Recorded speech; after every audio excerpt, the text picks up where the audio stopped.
Okay, students, as you come in, you can go ahead and access the joinpd.com Pear Deck, and you should be able to see the code in the top right-hand corner. That's THV OTB. And if you'll follow along, we'll study together tonight. So I'll give everybody a couple minutes to join in. We got a room full. I think we're well over 80 right now. So I'm glad you guys are here. We're excited to have you, especially on a Thursday night like this. So come on in and join the Pear Deck using the code there at the top right hand corner. You'll also see it there in the chat box, I believe.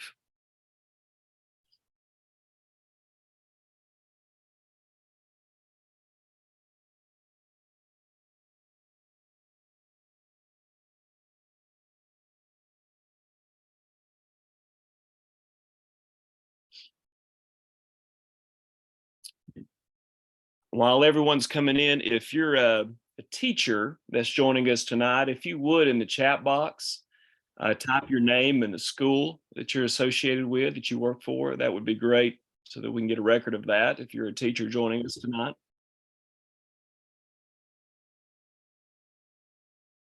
Again, joinpd.com and then your Pear Deck code THVOTB.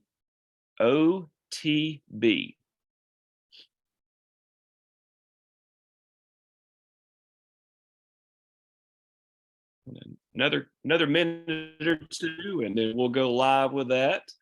While everyone is still coming in, I'll go ahead and introduce myself. My name is Russ Williams, and I currently am a professor at Gadsden State Community College. But back for years, I taught AP World, AP US History at Arab High School. So I very much have been in this AP game with you guys. So I look forward to learning with you tonight and facilitating this with you. I have a co-presenter over there. Some of you probably know him pretty well. He may be some of your teachers. So, Jeff, if you want to introduce yourself.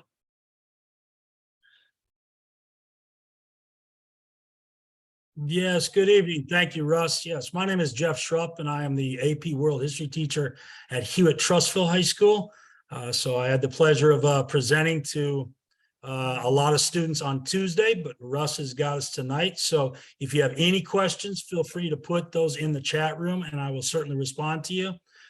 We are looking forward to providing you with some really valuable information tonight. So glad to be here, Russ. Thank you, Jeff. So again, that's the best way to field questions, is to use the chat box, and that way I can continue with the presentation. So the presentation, if you've never done this before, the presentation is interactive. It's going to allow you to, answer, a few short questions, and it's going to allow you to drag some things over. And so it's just a good way to keep you kind of connected and in tune to this subject matter tonight. So again, those that are just coming in, joinpd.com, join us with the Pear Deck, and THVOTB is going to be your code. So I realize you guys are still kind of in the early phases of AP World History, and hopefully this first study session will kind of help you get grounded. I know it's a daunting subject matter when you consider the length of time, the full sequence, the big timeline, the whole, the world map and the regions. And I know it can be overwhelming. So hopefully we can give you a little help tonight and to try to help you understand what you really need to kind of pinpoint and things that you can kind of know that you don't have to really memorize everything and learn into the depth of every civilization within this time period, but we're going to show you exactly kind of what they like to ask on these AP exams and the routine that comes with that. All right, so without further ado, we're going to get the Pear Deck started. And as I mentioned, like I said, it is a daunting subject, and one thing that AP, that College Board does, is it gives us kind of a direction. It gives us kind of a lens, a framework. And so we're going to look at 4 components tonight that you're going to see in every AP World History question, whether you're looking at a STEM-based multiple choice question, whether you're looking at a short answer question, whether you're looking at the DBQ, or whether you're looking at the long essay question. So to begin with, you're gonna be able to figure out a time period. It's going to go ahead and basically pinpoint a spot on the historical timeline. It's also going to pinpoint a spot, or at least a general region, or at least give you some places to choose from. It's also going to give us a theme. Some questions will want to know about culture. Other questions will want to know about politics. And then finally, it's going to allow us to, or it's going to kind of lead you to use a historical thinking skill. And we'll talk about what that is. So if we go on then and look on at the time period, this is just your first chance to interact. Think about what you guys have been learning this week, where you're currently at in AP World History, and go ahead and move that. I believe it's an arrow. Go ahead and move it go ahead and park it on the time period where you are currently studying in your AP World History class.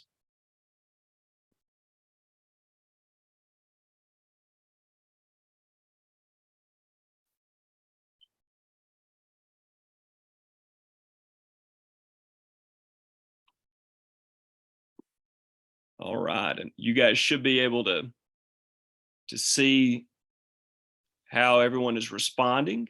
Yeah, so a lot of you are kind of in that pre-1450. You're still kind of getting the wheels turning, still kind of getting out the gate, so to speak. Some of you have already progressed into the next period in the 1450 to 1750. And so, we are pretty much where we should be there. Okay. So now what we want to consider with the time period, and first and foremost, just to kind of understand, I mean, you guys benefit from years ago when I taught AP World, we were looking at several more time periods going back to the before the Common Era. And of course, now you guys pretty much are looking at the pre-1450 period. You've got a section there, basically a post-classical era. You've got an early modern era there with your 1450 to 1750. You got a modern era from 1750 to 1900. And then, of course, you have a contemporary period beginning there with 1900. So now here's another chance for you to interact. Think about the Mongols. No doubt you guys have talked about the Mongols already in class. It's one of the first really important topics that you probably cover now. Go ahead and take a second and see if you can identify, see if you can remember where the Mongols, in which time period did the Mongols flourish?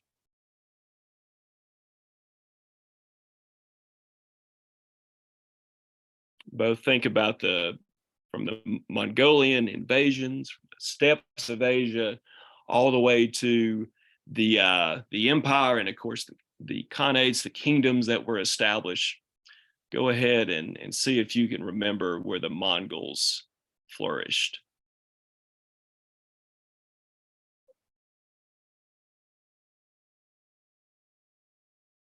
All right, yeah, a lot of people are getting there toward the pre-1450. That's where you want to be. I mean, you're thinking 13th century, you're thinking the 1200s, a lot of the expansion, and then of course, well into the 1300s there as we see the kingdoms, the khanates.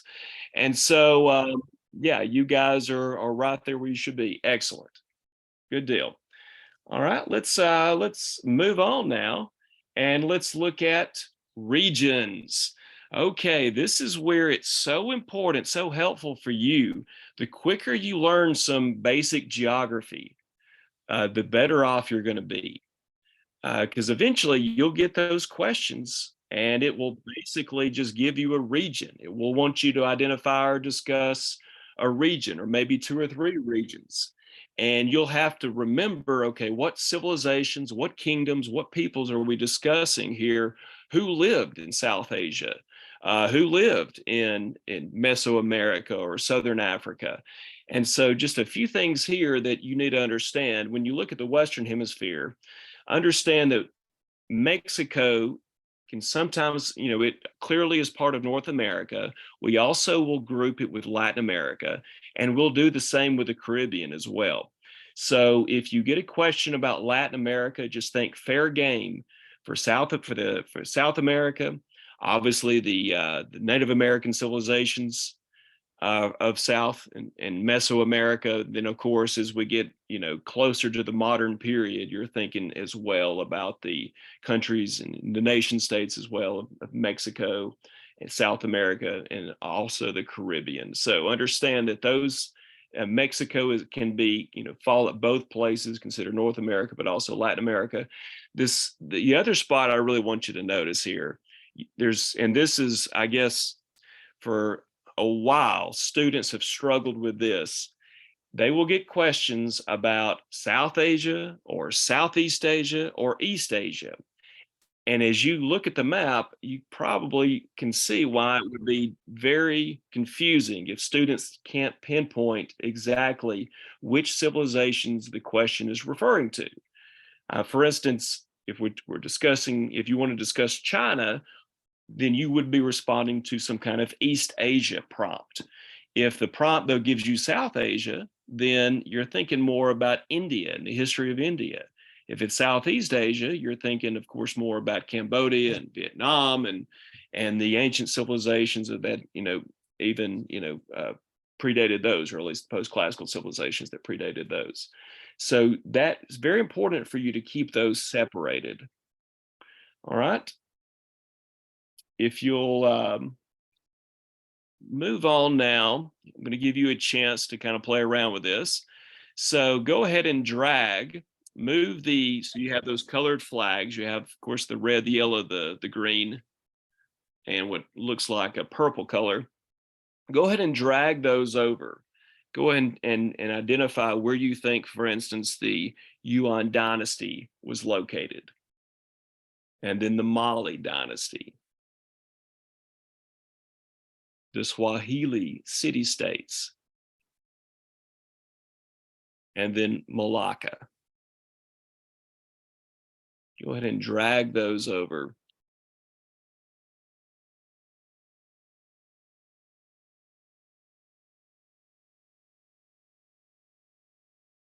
Give you a second to do that.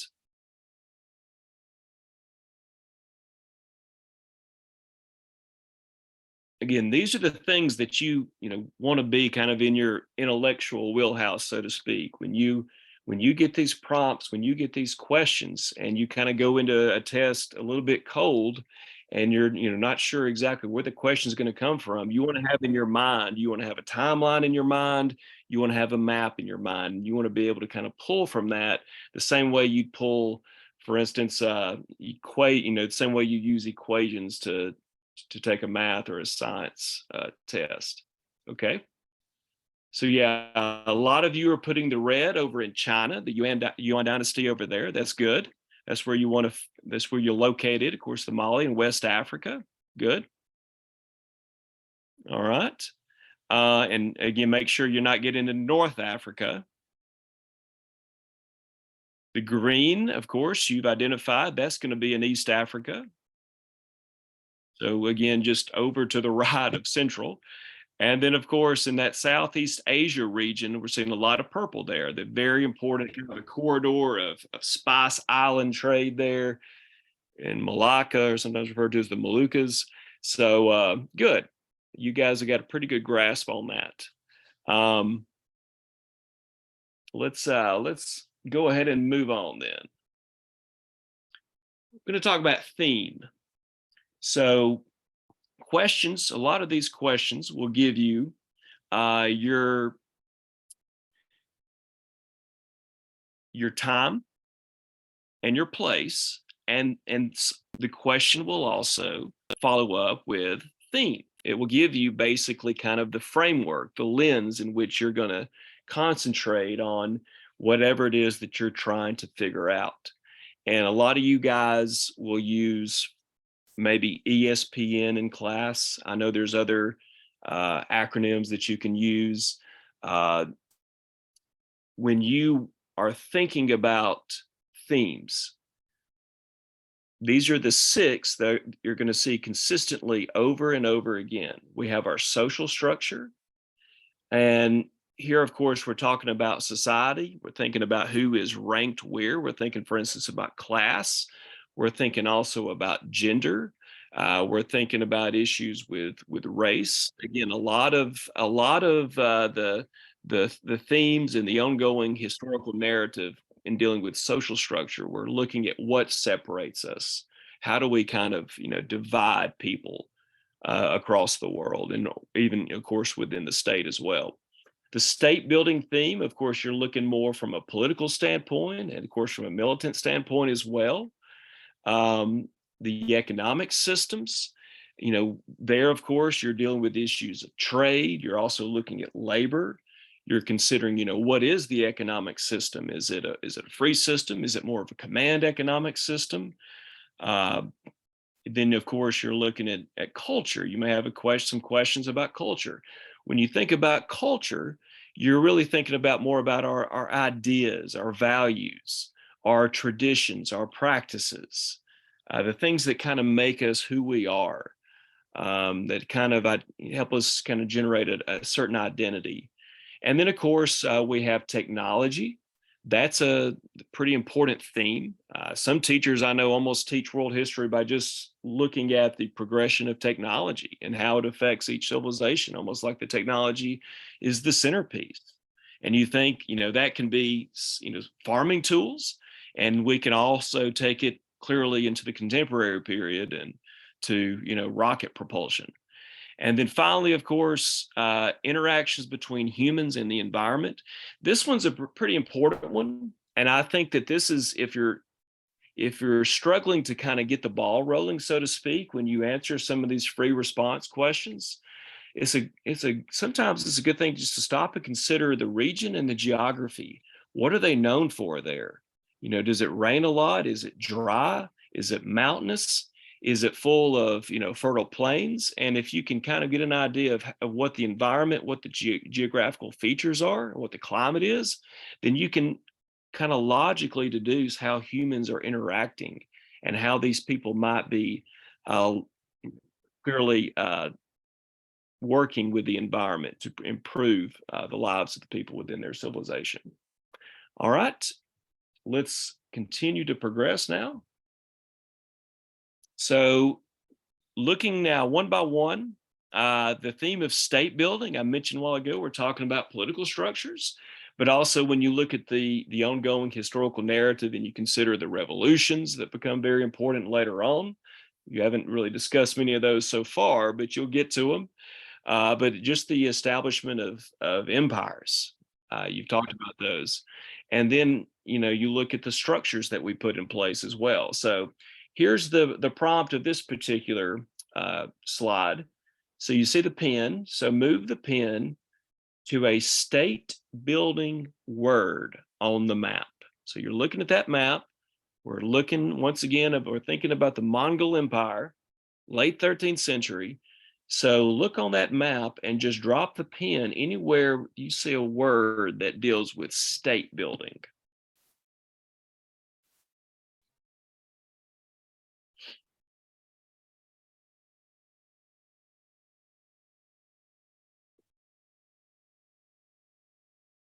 And of course, you've got several to choose from here on this map.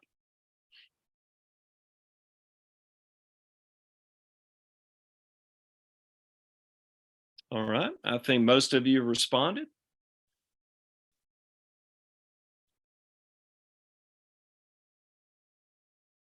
Good. Yeah, you got the sultanates there. Good. See the Golden Horde. Good. Yes, you guys have identified where the state is establishing itself and establishing, of course, some kind of structure to govern. Excellent. Yeah, you've got the right idea. All right, let's move to the next theme then. The next theme, of course, being economic systems. Now, here again, we aren't just talking about, do the right one? Yeah, economic systems. I think we need to go. Yeah, there we go. So we're not just simply talking about, who has the money, the haves and the have-nots. We're talking about how they're making their money. We're talking about, what's the system of labor put in place? Is it free labor? Is it a forced labor system? And so for this particular question, you see several pictures over there. And what you're going to want to do is take the color, of course, that connects to, that associates with the different economic systems and some of the things that you would discuss within this theme, and drag it over to the picture that you think best, I guess, illustrates that particular economic system. And by the way, industrialization is not pictured. You guys will not get to that until later in the year. So there will not be a picture for industrialization. So take a second. And for instance, wherever you think whichever picture you think illustrates economic system, drag the red dot over there. It's a little bit more challenging than the last one. So take a second.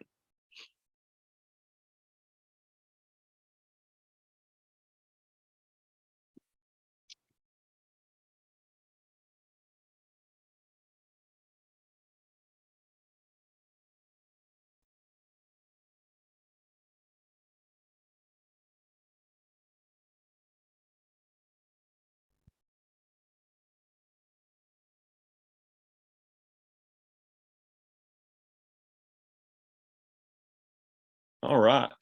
Yeah, great job. Clearly, you're looking there at that trans-Saharan trade, those trade routes. A lot of focus. World history gives a lot of focus to those trade routes, and so therefore, yeah, you got your green, your trade and commerce. You've got the META, and when you're thinking about the Inca, for instance, in that top right-hand corner, and this mandatory, labor for things like infrastructure that the Inca demanded there. So that's is a form of it could be labor system, but you could also argue that it is an economic system as well. The next picture over, you have your pastoral group there in the steppes. All right, yeah. So there's your pastoral production. Excellent. You've got, so bottom right, you have your medieval manor. We know that's manorialism. That's, that's represents kind of the feudal economic system. So that's definitely the red. And then a lot of you there have selected for the serfs, of course, harvesting the grains there. That's another example. That's a labor system. Good. Excellent. You guys have a pretty good grasp on this economic system, and sometimes it's a little more challenging. So well done. All right, let's look at the next thing. Let's look at culture.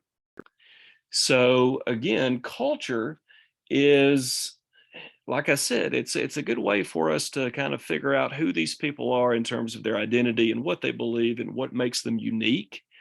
And we always, in world history, we love to look at religion. It helps us, again, identify and differentiate between the different cultures and what their religious beliefs are, or what their philosophical, beliefs are. And so we also consider what is the science and technology, to what extent, have they developed it? And also we consider art. We consider architecture. How do they express themselves? Both in, whatever they, their paintings, but all in their sculptures, but also in clearly what they build and how they build. So for this particular slide, go ahead and you're going to drag and identify these particular pictures. Some of them should be pretty easy. So take a second and drag the color there. For instance, which one do you think represents the mosque? at Genet. Which one is Angkor Wat? Take a second and do that.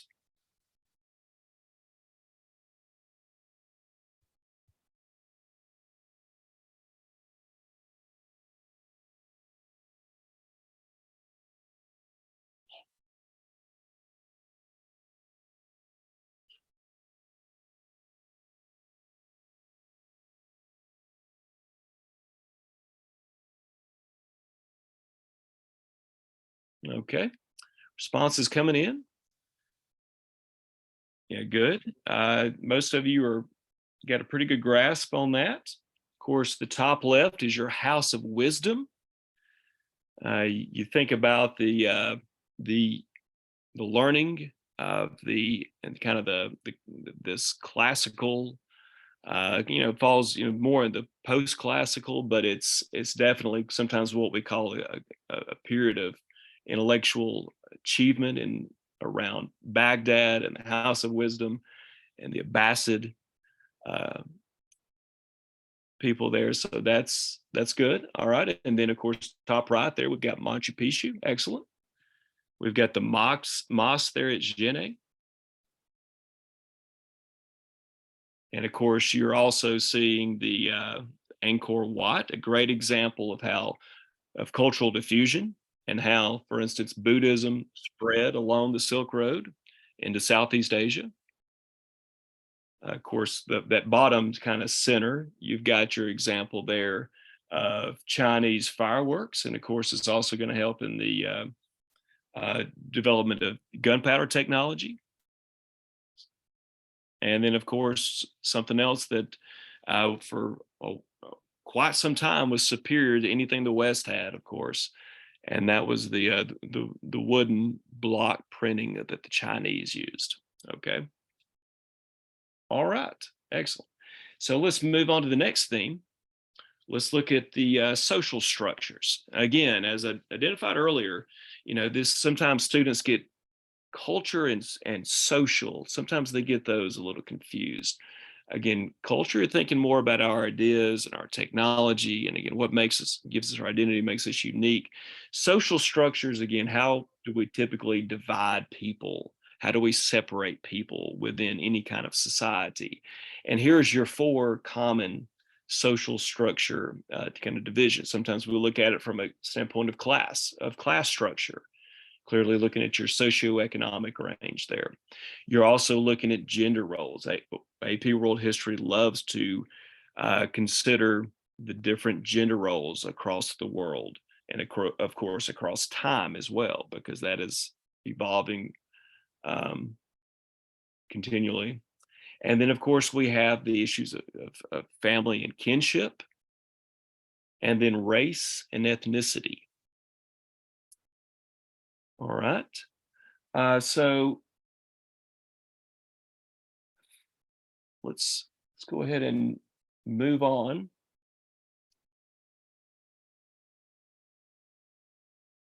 And then finally, let's talk about the final theme, and that again is our interaction with the environment. Okay. What about geography really stands out? What is it that people are going to be able to do at a particular location? Do we see the need to migrate? Do we see certain patterns in terms of where they're settling and how they're living off the land? Do they have an abundance of resources? Or are they able to trade? You're also considering, what's the spread of disease. We know that as humans interact with the environment and they interact with one another, a hot topic in world history is the spread of disease. We know that, for instance, the Silk Road and the trade routes of Rome. I know that's before what you guys discussed, but there's a number of examples. And then we also consider the changes to our climate, the changes to our habitat. And that's we often think about modern issues with that, but there have been some issues, some warming and some cooling periods as well that clearly impacted, for instance, the Mongolians. So that is your final theme. Okay. again, for time purposes, let's keep moving on. So I want to talk about now is the kind of the fourth thing, and that's the thinking skill. When you have a question, of course, one thing that you really need to do is consider the call of the question. What is the question asking me to do? Is the question asking me to establish or to demonstrate my knowledge of causation? Can I identify a relationship of cause and effect? Okay, so is it a causation question? You guys have been doing cause and effect since you were kids. So that one should be pretty familiar to you. It's just knowing enough of the history to be able to do it on the exam. You guys have also done your fair share of comparison over the years. And usually, when we talk about similarities, you may, if a question, for instance, I'm thinking, for instance, about a short answer, question. If they tell you to compare, that they're thinking more similarity, and they're more likely to use the word contrast if they want you to discuss differences. So sometimes there with that comparison, of course, you'll see discuss similarities or differences, or compare and contrast. And then finally, CCOT. This one still might be new to some of you. The continuity and change over time. And I'll talk a little bit more about that one here in a little bit, but that too is something that we have to keep our eyes open for over a larger span of time, usually. And say it can be shorter, it can be more like a decade, but typically we're looking over a larger span of time, and we're trying to identify what are the patterns, what's going to stay the same, what's going to be consistent, and what are some of the changes that occur, what are some of the deviations that occur. Okay, so that is what we want to kind of think about now. So let's take a second now. This would be an example of a short answer question, and my co-presenter Jeff did a great job Tuesday of reminding students that if they can answer this short answer question, it pretty much is the building block. They can answer the multiple choice, the STEM-based multiple choice. They can answer both the essay, the DBQs. They can answer if you can get the short answer down, then you have a good building block to really doing well on the exam. So this particular question, explain one similarity between the economic practices of nomadic and sedentary peoples in Afro-Eurasia in the period 1200 to 1450. And just real quick, Afro-Eurasia, I don't know if you've been using it in class, but whenever you see Afro-Eurasia, that's a good thing. That means that the question is really opening up to allow you to consider, okay, what's happening in Africa, what's happening in Europe, what's happening in Asia. So you have a lot to choose from, instead of, for instance, a question that said East Asia or South Africa. All right. This is really opening it up so that you have a lot in your kind of your wheelhouse to pull from. Okay. So here's what you do. You're going to take the color. Of course, your red represents your time period, your yellow place, your green theme, and then your blue historical thinking skills. So the four things that we've been discussing tonight. Take a second and drop your color into the prompt of the question that I basically, for instance, where's the time period? Where do you see the time period in this question? Where do you see the place? Where do you see the theme in this particular prompt? So take a second and do that, just to make sure you have a pretty good grasp of how College Board approaches each question.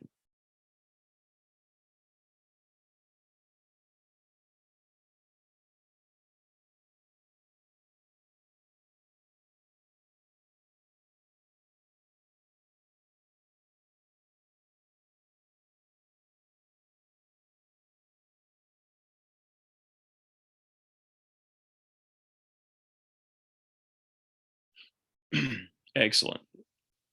Outstanding. Yes, the time period, it's usually the easiest one to figure out. You're looking for the numbers there, you're looking for the dates, the range of dates. Of course, your Afro-Eurasia is going to be where you're going to kind of concentrate on that map to pull, the civilizations that it's going to be referencing, or that you can pull from there that would be relevant. Good job on the theme there. Yeah, economic. economic practices. Okay, excellent. So that's your, it's going to be an economic theme. So you definitely, again, my very first instructor in AP years ago said that AP actually, it really stands for answer the prompt. Okay, answer the prompt. And so if you went off on a tangent and you gave a great answer about state building right here, then you have not answered the prompt. You have to remember this is an economic theme. So excellent. And then, of course, the historical thinking skill. This is where you're looking for, yeah, the similarity. Good. It wants you to look for similarity. All right. Let's move on then. All right, let's see if you know this. The 5 subgroups of economics. 5 subgroups of economics.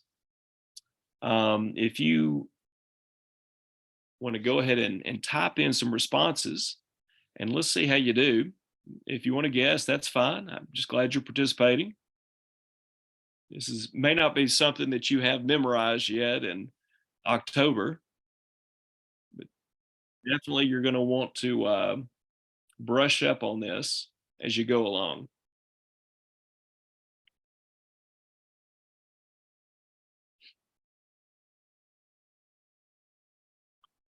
All right, yeah, responses coming in.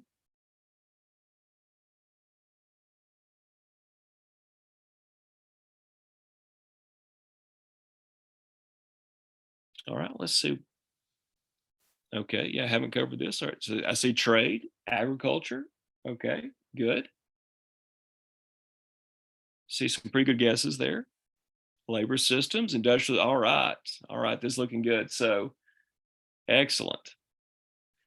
So your official answer here: trade, agriculture, labor systems, economic systems, and industrialization. Of course, industrialization is something you're going to cover more in the future of this school year.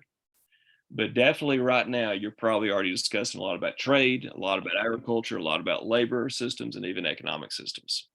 All right. Let me mention, while I'm thinking about it, let me mention this too, just as kind of a quick hint or a suggestion, I should say. When you guys take notes in your classes, all right, and if your teacher already has you taking notes a certain way, that's great. Continue to do exactly what your teacher's telling you to do. But if you were just kind of jotting down random notes, something that would really help you out now is to go ahead and organize your notes. For instance, have an economic box or an economic area of your note page. Have a social, have a cultural area, have a political area, have an environmental area. That's a great way as you're learning the information and jotting it down, go ahead and organize it. And that way, when you, for 2 reasons. One, when you flip back later, you already have it organized and you're ready to kind of pull directly from the notes that are organized by the correct theme to address the question that you're trying to answer. The other thing is it's going to basically make you it's going to help you get engaged with the note-taking process and what you're learning. So that's just a little suggestion. Again, if your teacher already does something else, that's great. But that's a good way to, I always, would encourage my students to do that. Okay, so let's look at this particular slide now. You're looking at a prompt now. It says, explain one similarity between the economic practices of Nomadic and sedentary peoples in Afro-Eurasia, the period 1200 to 1450. Okay, so here's the question: what is an economic similarity you might be able to explain? So if you were to answer this, first and foremost, if this, for instance, was your short answer question, you're going to jump in, you're going to try to maximize your points. You definitely want to answer in complete sentences, and you want to go ahead and restate part of the prompt. It gets your wheels going, but it also is telling the reader, the person that's going to be grading this, that you understand exactly what it is that's being asked of you, and you're ready to identify, and then you're ready to provide an example in a subsequent sentence. So you would want to begin it, one similar one similarity between the economic practices of nomadic and sedentary peoples in Afro-Eurasia in the period 1200 to 1450 is, and then whatever you think that might be. So take a second and let's see if you can come up with something on your own.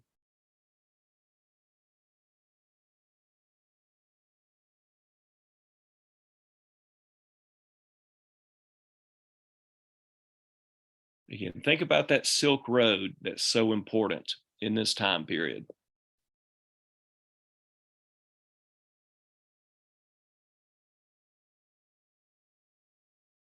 Okay, let's see what some of those responses are.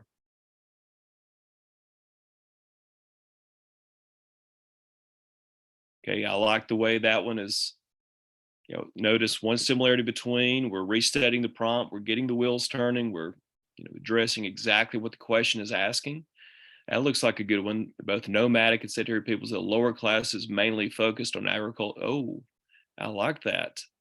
That is a great answer. Excellent.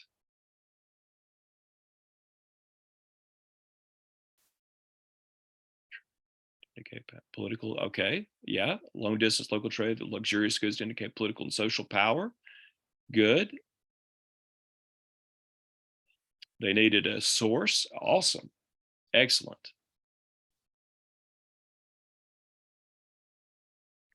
Good. So yeah, some good examples in there. Anytime that you're looking at how the relationship between the two groups, and how it's definitely it's kind of a mutual, a complementary relationship there. Of course, the nomadic people are they want to trade the goods that the sedentary people have, the crops that they've grown, the livestock they raised. So that's definitely kind of within the realm of how you want to approach this. Excellent answers there. That was good. All right, let's move on now. So in this particular question, notice how the question is still involving Afro-Eurasia, sedentary, nomadic, before 1450. Those are similar, but now we're talking about a major pattern of cultural interaction. All right. So take a second, like we did earlier, and go ahead and identify in the prompt your time period, your place, your theme, and your historical thinking skill.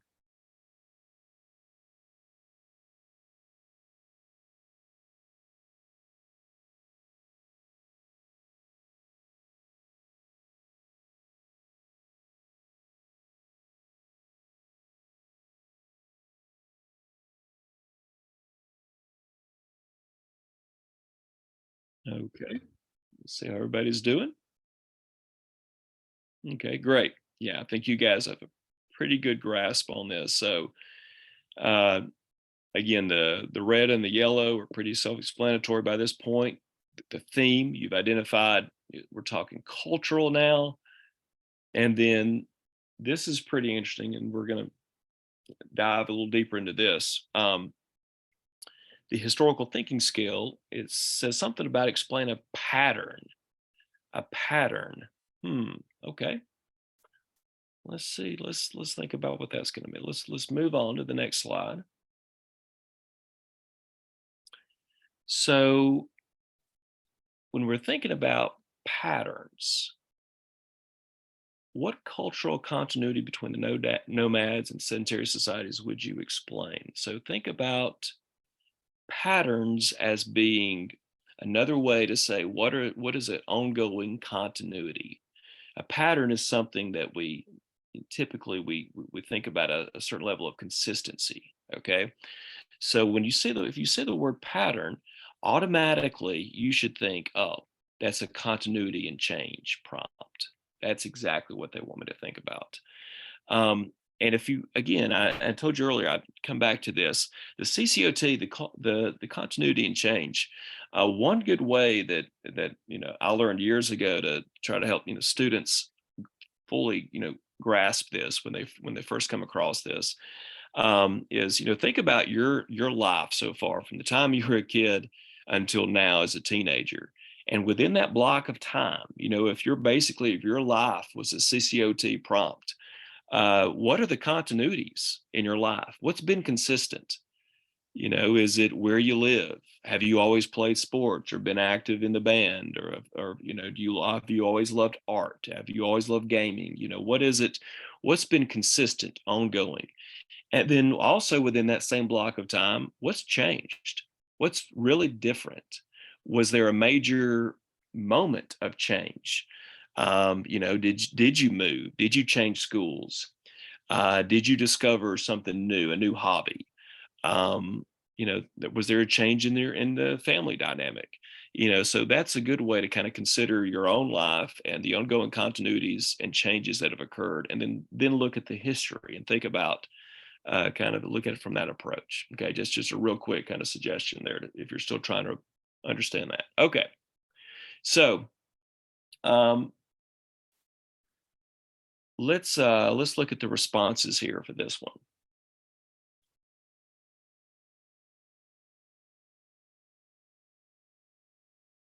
Okay, both societies. What? They really want to focus on culture, patterns in culture here.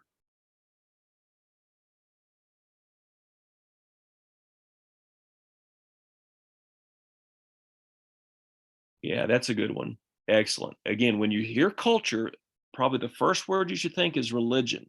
So you want to think about, all right, so how is religion impacted by these particular people? And in this case, of course, we know Islam, we know Buddhism, we know Christianity. We know that they're all going to spread along these trade routes. A lot of cultural diffusion occurs along, trade routes.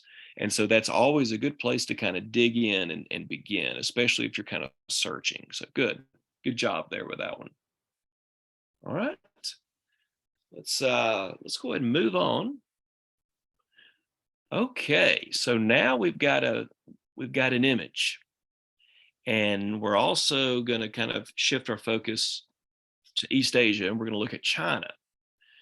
And the prompt here is identify one aspect of the political situation in China that could help explain why the image was created. Okay.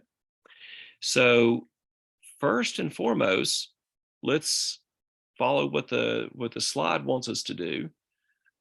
Choose the theme, and then choose the historical thinking skill. Which theme do you think this particular question is addressing, and which thinking skill?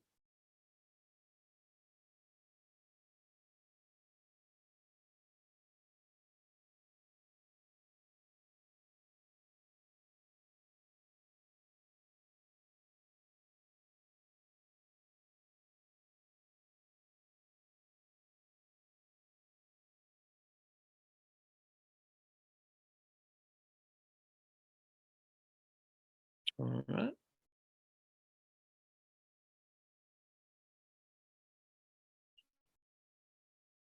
There we go. I had to think about it for a second. All right. So yeah, still seeing some dots all over the place. Remember, yeah, your keyword up there is political. So it's definitely something that's going to be in the nature of state building. All right. So state building. And in terms of the thinking skill, so why the image? So one aspect of political situation that could help explain why the image was created. So what would have caused this particular development? So causation is going to be your best answer there for your thinking skill. All right. So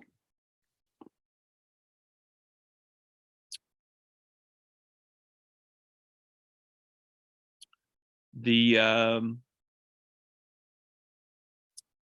move on to the next slide.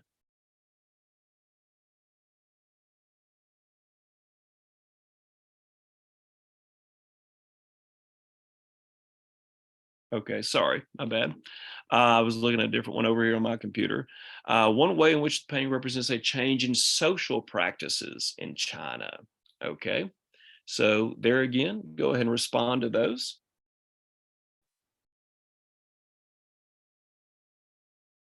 What's the theme? What's the thinking skill? And identifying the social practices, the change in social practices.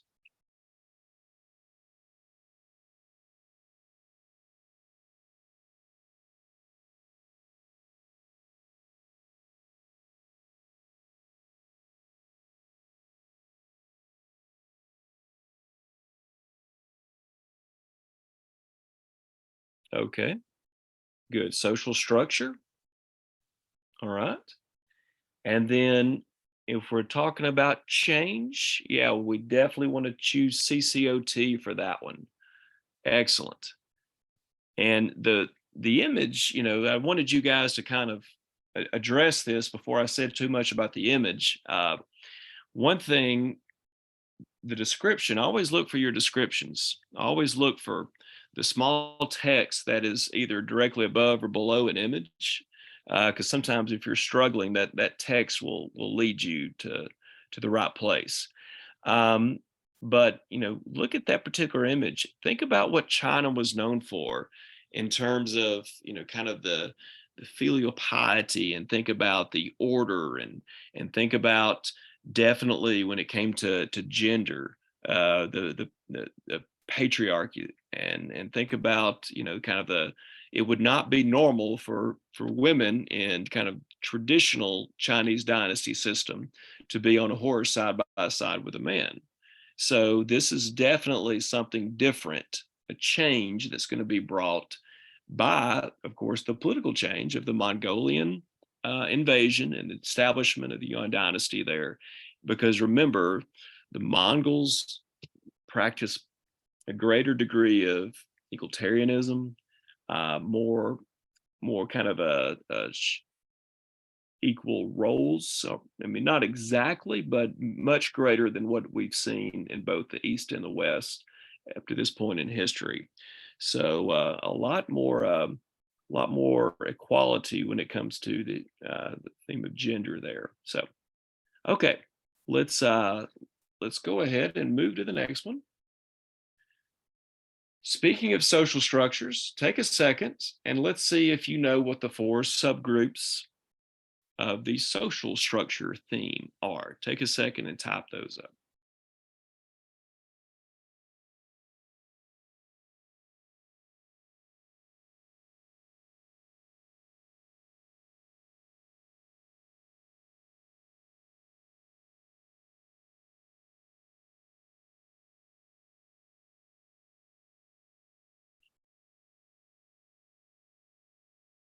And this would definitely be the four subgroups, this particular list. You want to memorize these as quickly as possible.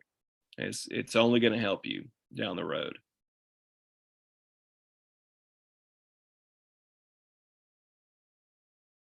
Okay, good. Seeing gender. Remember, religion is more into culture. Okay, we want to talk about the things that separate us in terms of class, in terms of gender, in terms of family, and of course race and ethnicity. Okay, so seeing a lot of different guesses there, but the quicker you can learn, again, I'll repeat these because these are so important, something you want to write down. When you're talking about subgroups for social structure, you're thinking gender. What's the relationship between man and woman within this particular civilization or kingdom or empire? What you're thinking about family or kinship. You're thinking about race and our ethnicity. And you're also thinking about our social class structure. Uh, and for instance, I mean, you think about the Indian caste system as the classic example there. Okay, so let's move on. So back to this painting, back to this image.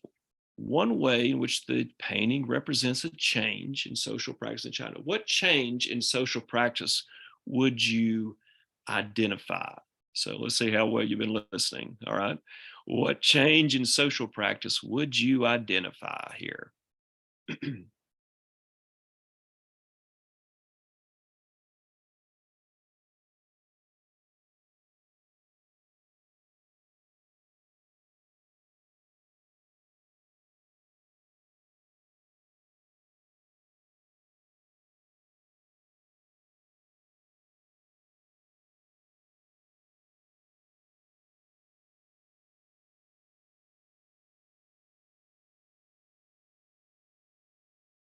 All right. Let's see how everyone's responding.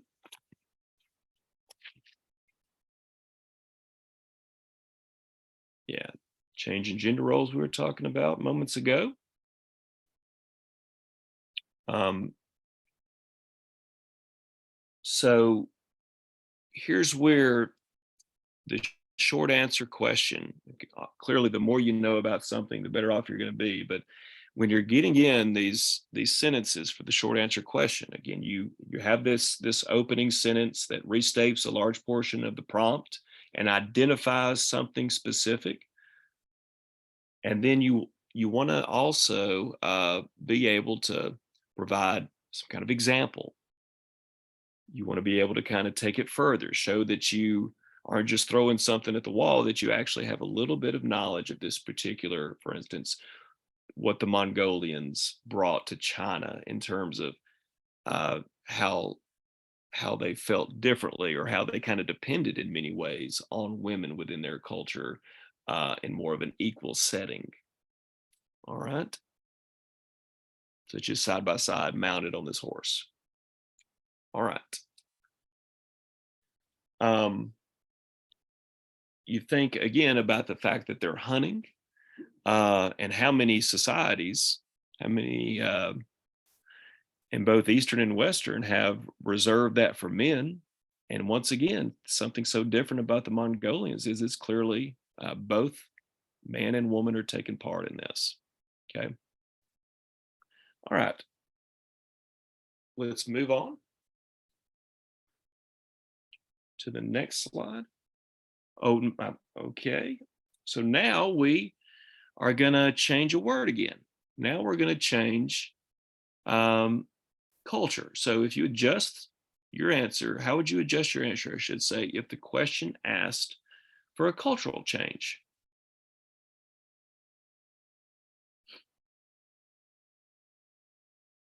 So we change the theme. How does it change your answer?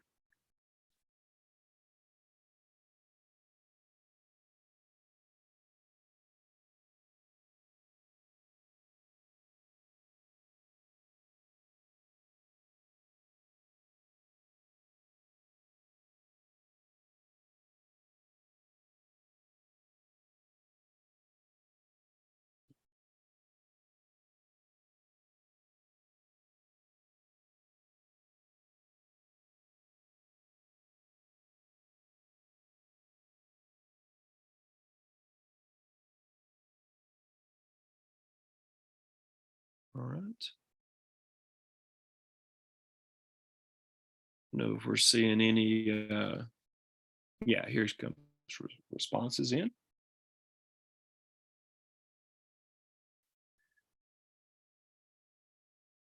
Yeah, the woman rides alongside. Um,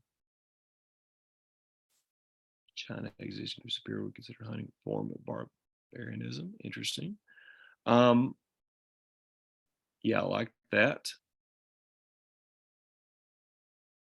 So one thing that you, whenever you can, you want to try to use some of that, those specific terms that really show the reader that you have a firm grasp here.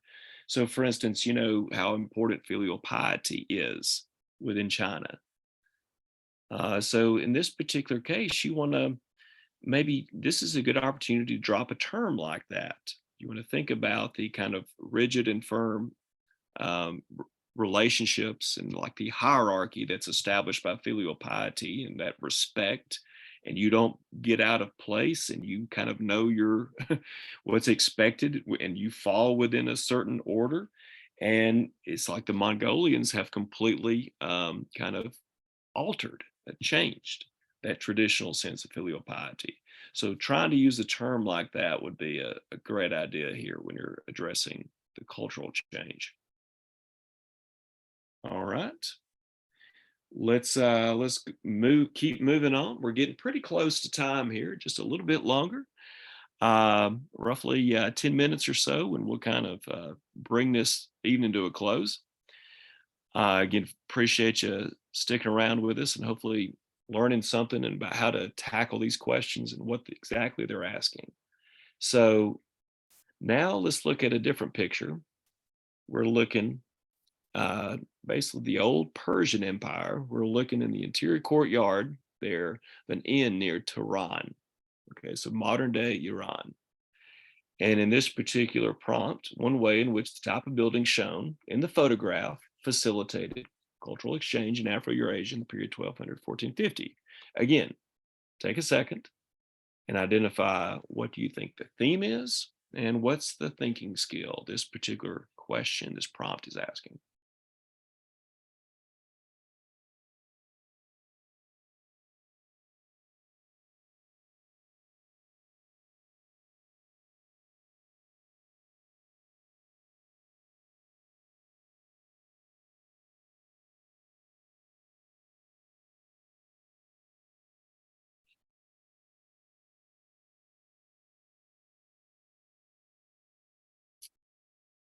Okay, see some scattered, but it looks like most of you are concentrating there on the theme of culture.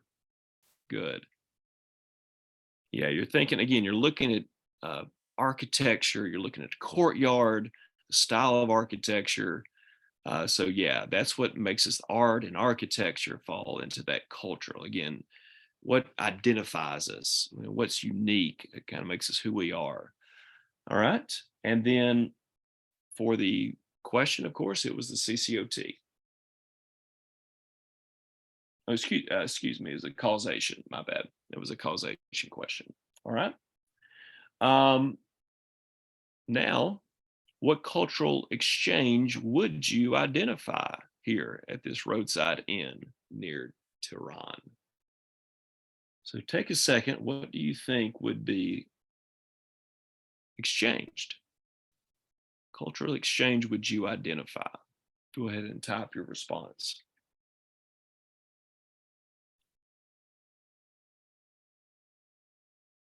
And if you're stuck here, remember the importance of caravans,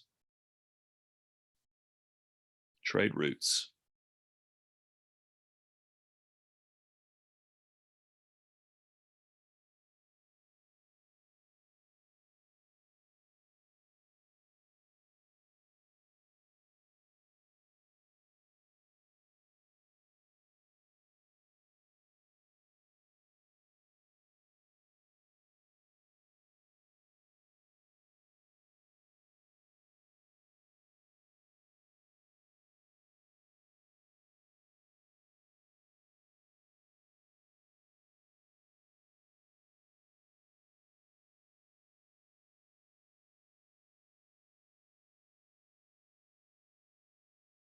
Again, anytime we trade, we share a lot about ourselves.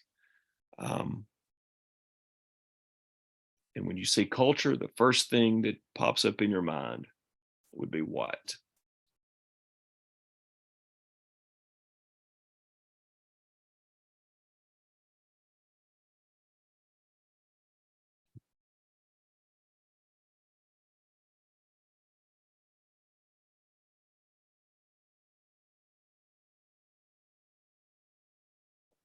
Okay.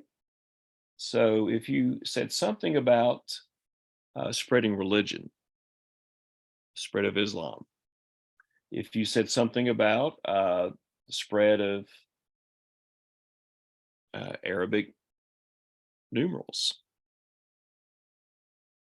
that would work as well. So anything that involves the exchange of their cultural identity with other people. Okay, so we're going to go ahead and kind of bring this evening, this study session to a close. Let me see if we can get the the last slide has a survey.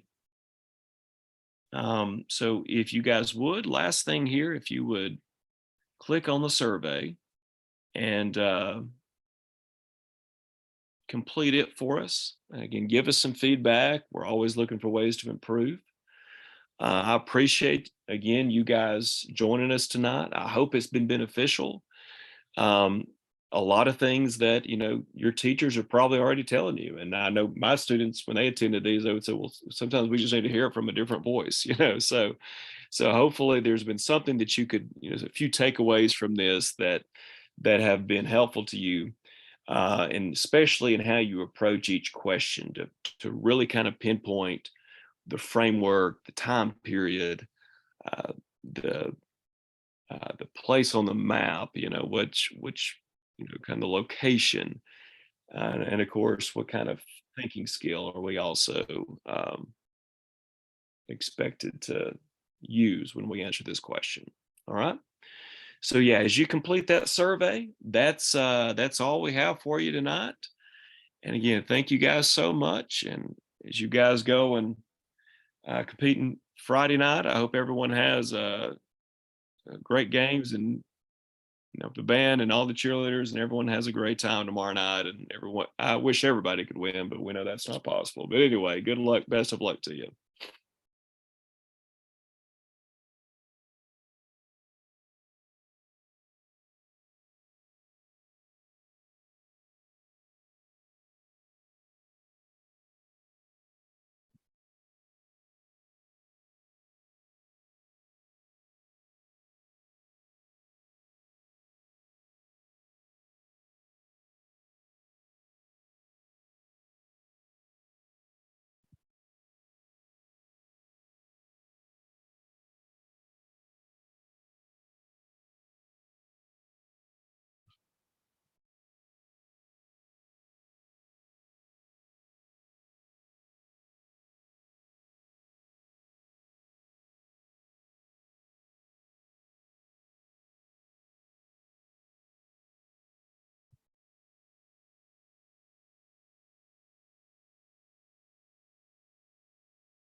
Okay, let me do it that time.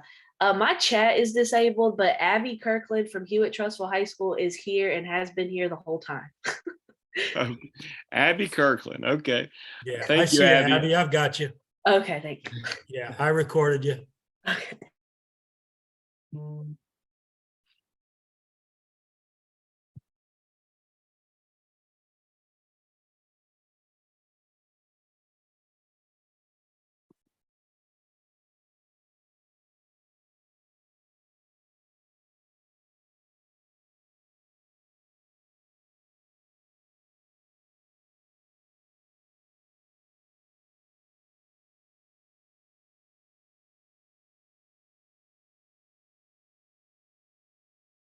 I'm taking a couple more out. Okay, yeah, that's why I didn't want to interrupt you because I didn't know if you knew if any of the teachers were or so on. So it looks like we're just down to Ella. Gotcha. I appreciate it, Jeff. Thanks so much. Oh, You good did. Lord. I'm so sorry. I We did had the best I could. You did. You did great, and you helped because I was looking at mine, and so there's a couple times where you had gone on to another slide, and thankfully I could see you moving the pointer there. Oh, there's another. Yeah, we need to address this on the Yeah, slide before I move on. Yeah, So Ginger that will was probably helpful. address, but can you see this participant up on I'm gonna move this here. Can you see that, Russ? On my screen? I'm just seeing the end of the presentation. Okay, I guess it won't because that's from Zoom, so it won't let me, but I think what happened, and then Ginger, you can chime in if you want, obviously, because but you're in there as an RW as your profile instead of the SS. So when you log into the Zoom link, Yeah. did you use that everything document and link from there, or did you just use the student link to the room? I thought I was on the everything document. And then it asked me, it had my credentials. Is what was weird. It had it saved from when I did a push before, because immediately I was there, but I just did not have a renewed premium access. I got you. So yeah, because that's what's going on. You're actually in like a student. I made you co-host, but you're not signed in as a social studies room host. I think there are two things working here. I think that Okay. one of them is, let me pull up the everything document. Give me one, I got to figure out how to do it. Let me see. Okay. Yeah, I'm sorry, Okay. you were talking about the Zoom just then, Jeff, but it was weird because on Tuesday, when I logged in the exact same way with the link from kind of the teacher's page there, and it immediately allowed me to enter. I didn't have to wait on someone to let me in, and I came in as as this social studies room, whatever. And then tonight, for whatever reason, the only thing different about tonight is I'm doing it at home instead of at work, but it's the same computer. Russ, can you see, is it sharing what I shared? Yes. Okay, so when you went to Zoom, because it's definitely different because you're not logged in as the same thing that we are. When you went to Zoom, did you sign out of your regular account?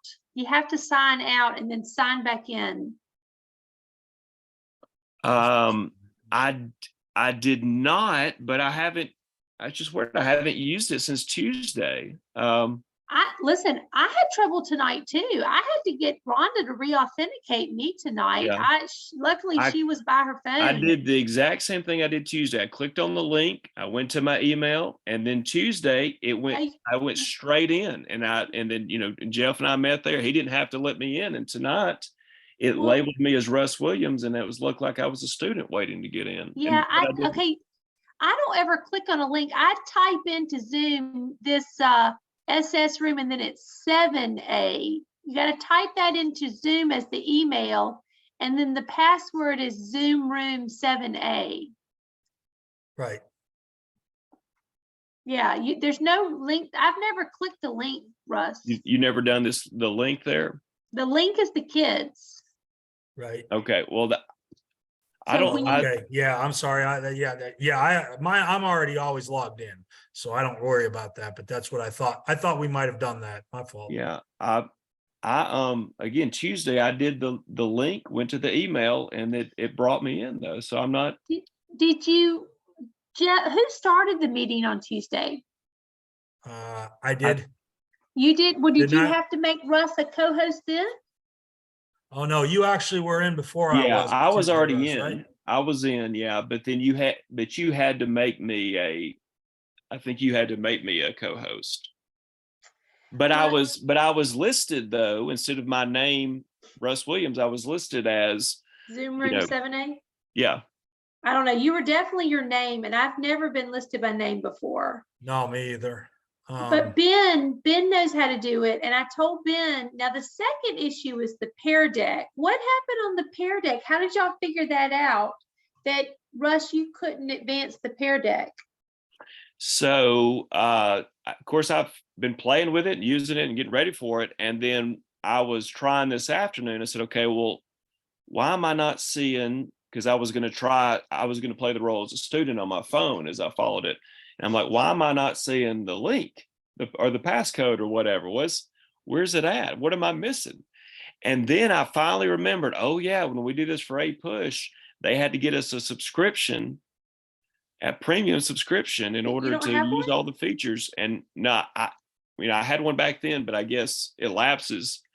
So I didn't even realize. So I called Rhonda this evening, and I called her and she said, that's what it is. We got to get you a subscription. And so she said, I'll have to take care of it in the morning. So, okay, let's pause. Let me stop sharing. Okay. So definitely log on like this on Saturday. Can you, Jeff, can you get the Pear Deck going again? And then if we did the teacher dashboard, can Russ log in that way if it's under your account? Let's try that. How do I stop sharing this? Okay. Stop sharing. Okay. Okay. So Jeff, if you open the Pear Deck back up again, and then go to those three little dots, there's a place, teacher dashboard, where you can share. Did y'all do that? Did y'all share the link today? Yeah, well, we could not get, because there was no way to invite him as a co-teacher because we didn't have the account. So all right, so this is the teacher dashboard. Okay, share it. So, oh, you want me to share back to my yes, so we can see on what you're Zoom? doing. Yeah. Okay, so I'm trying to think. Now, Ben is good.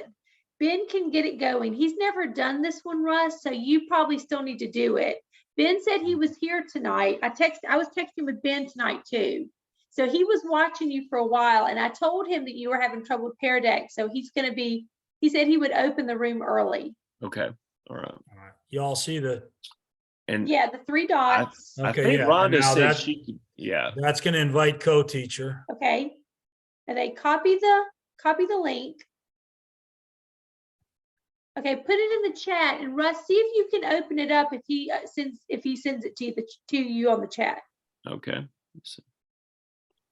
1 second. I didn't see that option earlier. Are you at a different place in Pear Deck? When we were looking before Because the dashboard, I couldn't get that. Okay. So 1 second, let me Control V this and. All right, I just sent it to everyone. Everybody see the link? Yeah, Russ, see if you can open the link and see if you can go to the share with him. I don't know if you don't have a premium account, it still may not work. But it might be probably not, because it wants now. It's having me log in with my account.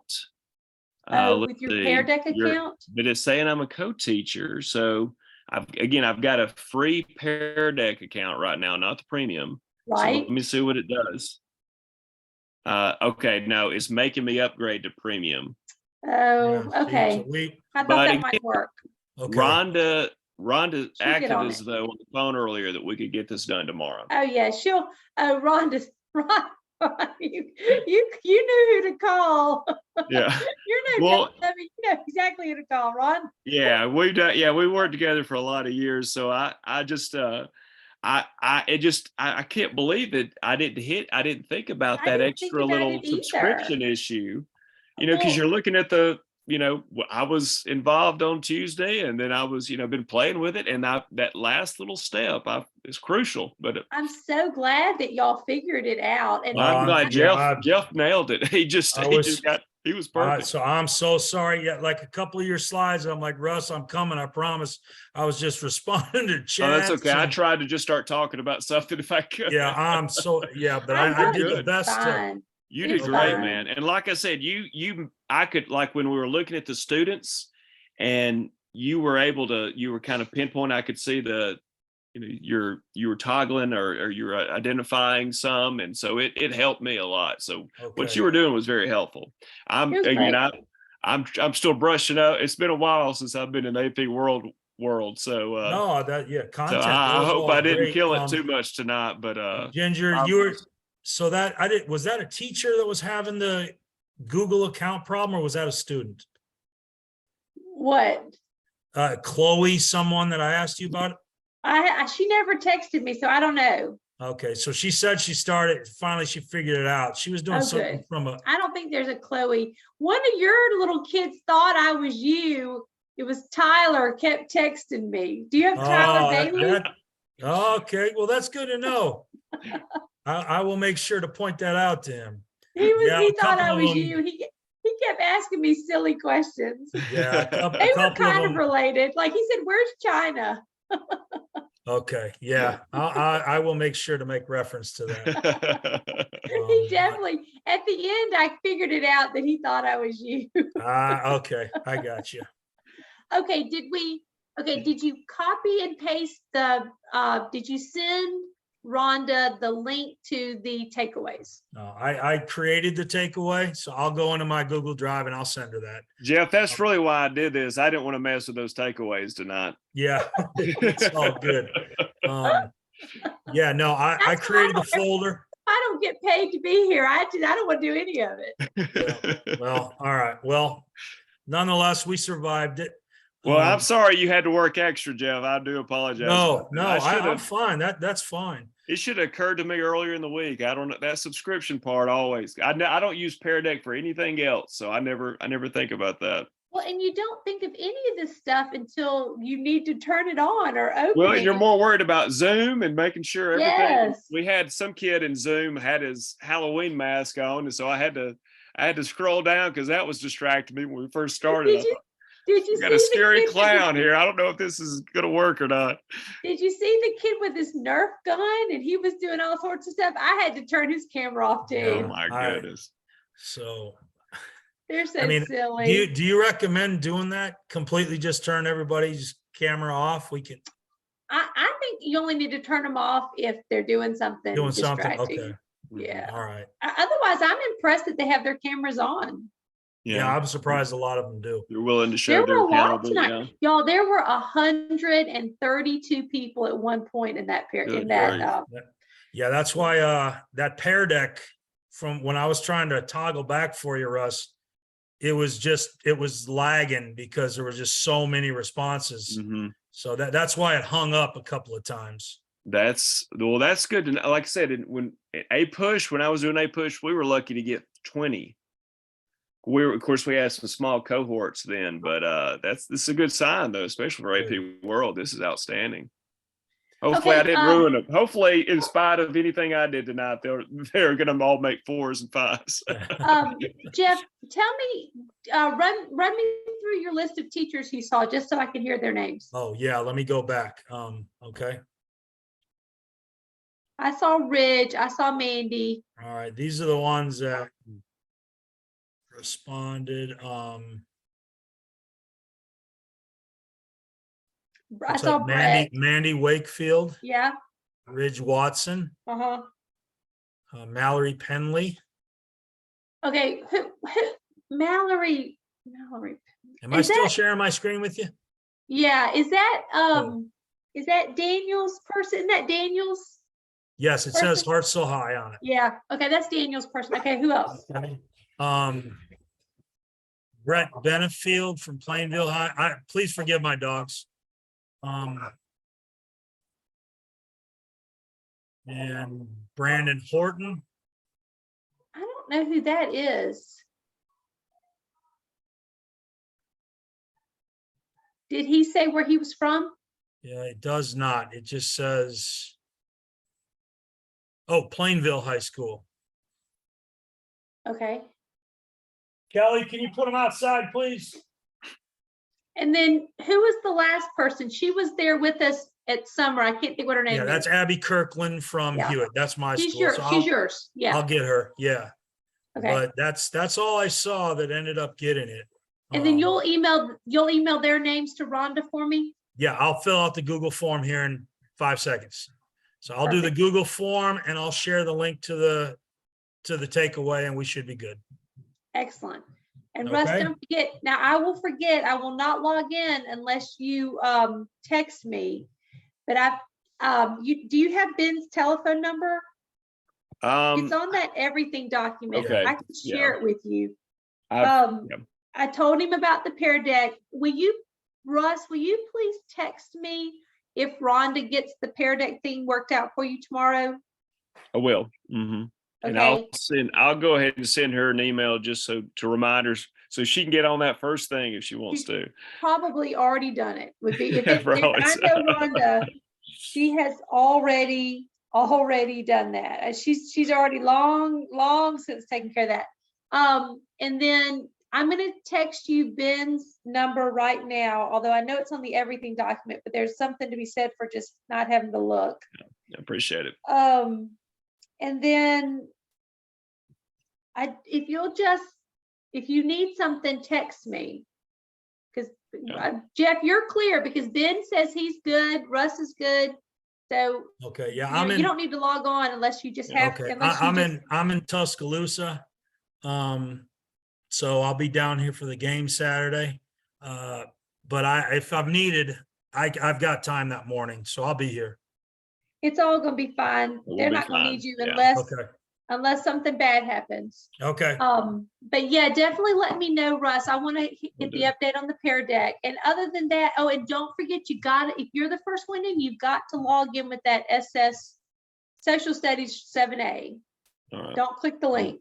I'll make sure I do that. Yeah. Because otherwise you won't be able to let anybody in or anything. Got you. All right. Yeah. Okay. Cool. Okay. Did you see I sent you the Ben's telephone number? Yes. Good. And you've met Ben, right? He's a nice guy. He teaches at Vestavia. Yeah, he was on with us that day, wasn't he? Yeah, when we got together and practiced. Mhm. Yeah. Yeah, and he did it last year, but he'll have to just kind of have some remembrances of what to do. You know how you forget. Yeah. Oh yeah. It's 9 months later. Right. Yeah, you don't use Pear Deck for a while. You definitely gonna forget some things. Well, I forget how to use Zoom every time. I never use Zoom and all that COVID stuff. We always use Google Meet and I never use Zoom. And Yeah. Rhonda just wants me to know how to use Zoom and I need to practice more. So Gotcha. Well, it's for those of us that only use one side of our brain, it's pretty tough with all the things going on at once. So do you have 2 screens going? Did you bring a second screen home? so I've just got 2 laptops. So they're not connected, they're not intertwined. So but I do have a second laptop just to kind of look at the notes. Okay. Well, good. But I don't have a 2-screen setup at home. Okay. All right. Those are my children. I need to go. They're going insane. I got All right. Y'all, I'm I've with you. enjoyed seeing you, Russ. I will be by my phone. I'll be by my phone, but I'm not planning to log in unless you need me. Okay. I saw you should tonight. I thought should you be were great. fine. I feel I it know should you'll get be me up fine. and running. Should be good. It'll- And Jeff, and thanks so my much again. I theory is- appreciate it. My theory is if it doesn't go on Saturday morning, nobody will care, but that's just me. Yeah. All right, y'all. Okay. All right. Good night, y'all. I'll talk to y'all later. All Bye. right. Have a Thank you great so evening, much. y'all. We'll see y'all soon. Bye. All right. Thank you. Bye-bye, Russ.